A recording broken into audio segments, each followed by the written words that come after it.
I'm gonna start with this, the first colors. Oh, it's almost like a makeup palette. It looks like a eyeshadow, but just don't use it as an eyeshadow. I'm not suggesting it. And it looks like a lipstick, but do not try as a lipstick because I don't think it's the... It looks like a lipstick, but it's not. So now I'm gonna share with you is really quick tip, trick, and tip and trick is really easy. So it looks really easy to all the nails techs who is been doing nail for a long times and familiar with the gel polish. But for a lot of beginners, it looks really easy, but also is really easy. What you need to do is getting like half of your bristle, which is, or this is can be a tip and trick for DIY here for anyone that's really interested in and start doing nails yourself, or you start doing it for your clients and graduate from a school.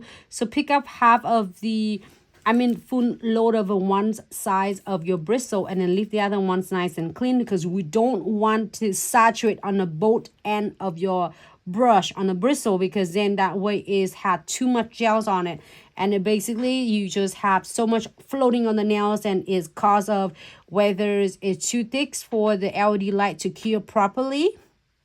And also you might notice that they're not gonna be is like smooth and in consistency as you are polishing. So I'm gonna put it closer to the cuticles, and we'll do it once in the middles, and then you are going to gently is getting it on the others, left and right.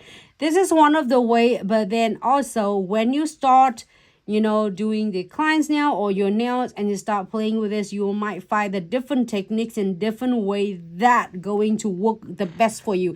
Use that, because that is gonna work the best for you. Then that I think is gonna be a best method.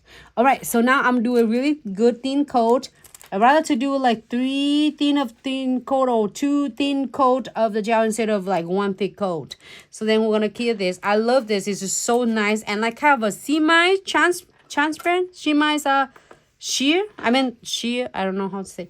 But anyway, you kind of see it covers a little bit. It's gonna be. I think it's gonna be such a perfect for the French, or for any kind of ombre, or some of the like ombres with the glitter, or ombre with other colors. So I hope it makes sense. So because I'm having one brush right here, so I'm gonna wait for that is 60 seconds here, and I'm gonna go ahead and do a second coat. If you feel like you want to do more, you'll accidentally touch that. Okay, so now when you start polishing it, the gels, you are going to, when you're getting to the cuticles, you are going to do like a 45-degree angle.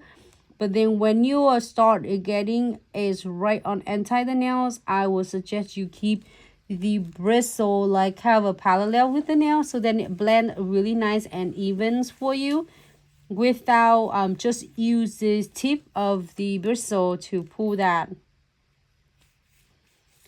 I think you touched the top though. Maybe. Be careful. All right, so here again. So I just need 2 coat. If you want more, absolutely can do more. It's such a really I have to say it's really easy to polish. It's really nice just because that's the color of it. Is that the color of it? But then also it's not watery that you couldn't even like control it. So it looks, I feel like feel like this one, like you when you apply the gloss lipstick. Does that make sense? It's not like a matte lipstick, but a gloss lipstick. Lip gloss. Lip gloss, right? You're right. So then, now if this one, we want to leave it here because we want to do some designs. But if you do not want any, maybe this one will look good with French though. You know that? Mm-hmm. Try it how you like. We should do some French. Do it. Why not? Should I? Hmm? Hey, it's spontaneous. It's fun. Try. Or maybe I shouldn't do French. Okay, so what I'm gonna do, I'm gonna do French, but what I'm gonna do? I think a French with this. You No. French with that. Like make a French with it. Okay, so let's do that and then see what it's gonna turn out. I'm gonna do using I'm gonna give it a coat of quick of matte top coat, because we're gonna do some right there in front of you. I'm gonna apply the matte top coat on it and then let it sit, because we're gonna swatch all three of them, right? So matte top coat, because we're gonna do some French, we're gonna do some chanfrefoil and see what is gonna turn out. Okay, so let clear this one for 60 seconds. I just finished with the matte top coat.